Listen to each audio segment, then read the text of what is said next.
Harrington here, folks, at least mostly, slightly under the weather, so, if I sound nasally, if I got bigger bags under my eyes than normal, don't judge me.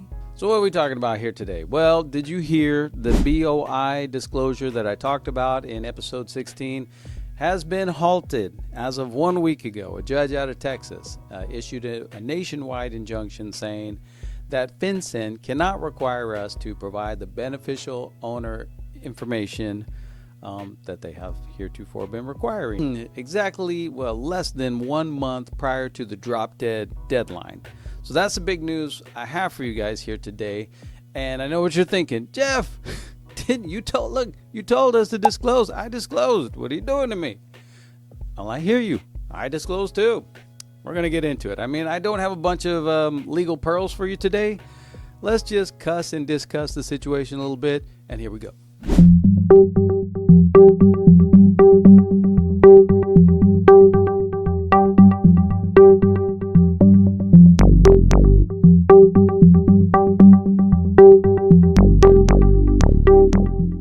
First of all, just to quickly recap. So what is the BOI, disclosure, reporting, requirement, whatever you want to call it? FinCen, an agency of the government, as part of the Corporate Transparency Act, they issued an order that all new companies had to immediately disclose the beneficial owner information in the same way that banks have been doing for a while now.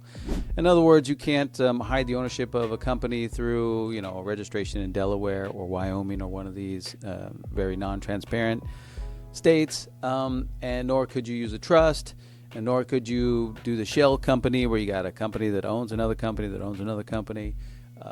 To get out of providing the information about the actual human being that's behind the company. The purpose of this particular disclosure requirement is to get the information of that human being into the government system. Okay, so that's a recap of what the BOI reporting requirement is. Okay, so in my defense, you guys remember me griping about it, right? I wasn't happy about it, but in my defense, first of all, as for the new companies, we didn't have any flexibility, right? The law required that if you're establishing a new company, you have to immediately do the BOI requirement. So, that's what we've been doing these months. As for the pre-existing companies, they have until January 1st of this coming year, just a few weeks now, to make that disclosure.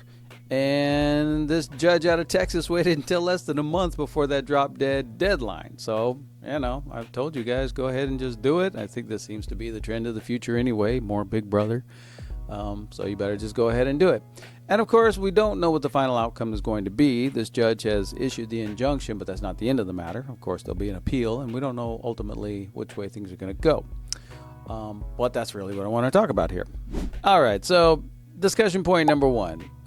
What is the purpose of the Corporate Transparency Act, and in particular this BOI requirement? All right, so the theory is this.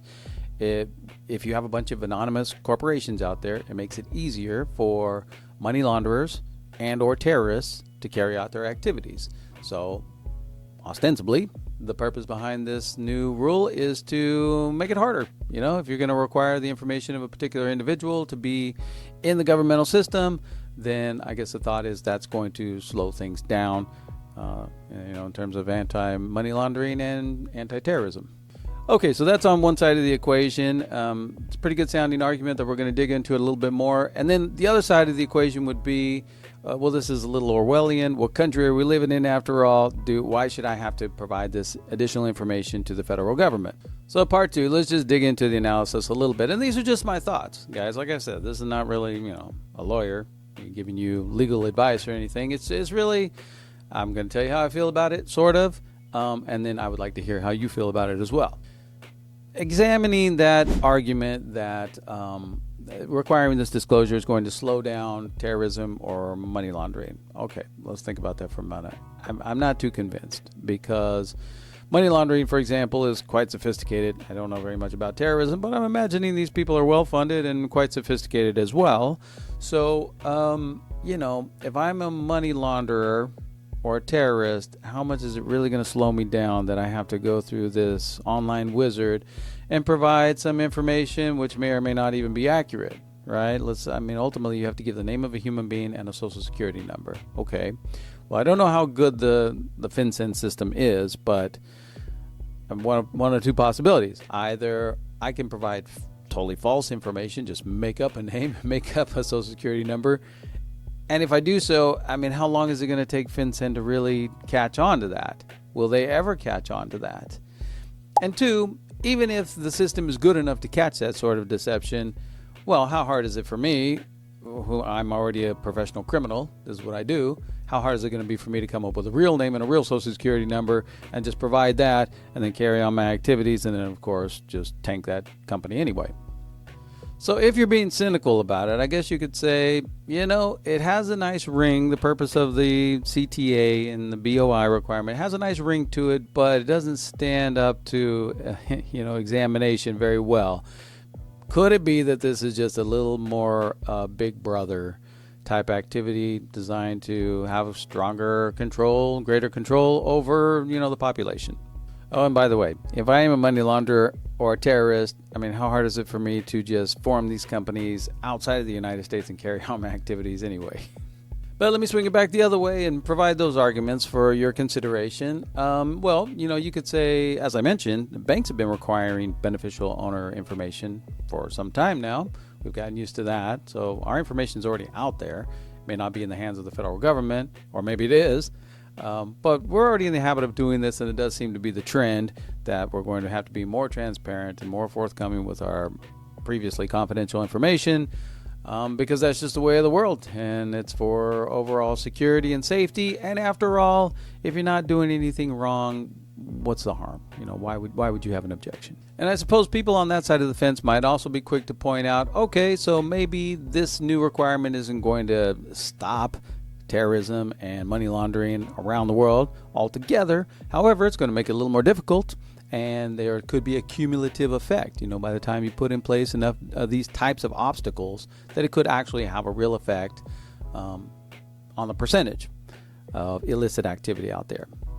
That's an argument. Part 3, do I have a conclusion here? No, I do not. I'm just like you guys. I'm just trying to wiggle my way through as intelligently as possible for my sake and for the sake of my clients through the given system. So I don't know what the answer to this, whether it's good or bad, or whether the information we're providing is going to be abused or not. I'm going to let you guys opine on that. However, I do have a question. Is this going to be a Republican versus Democrat thing? Because, there's a sense, I don't know whether this is true or not, but there's a sense that maybe Democrats have been more in favor of disclosure, more in favor of, bigger government, at least traditionally. Again, I don't know if that's true anymore, but that's, kind of been the notion traditionally. So with the recent re-election of President Trump, can we expect that maybe something like a BOI requirement will never resuscitate? Is that a possibility? Maybe. Let me say that just a little more clearly. So, this judge, the order, it's an injunction, but it's not a permanent injunction. So it remains to be decided in the higher court.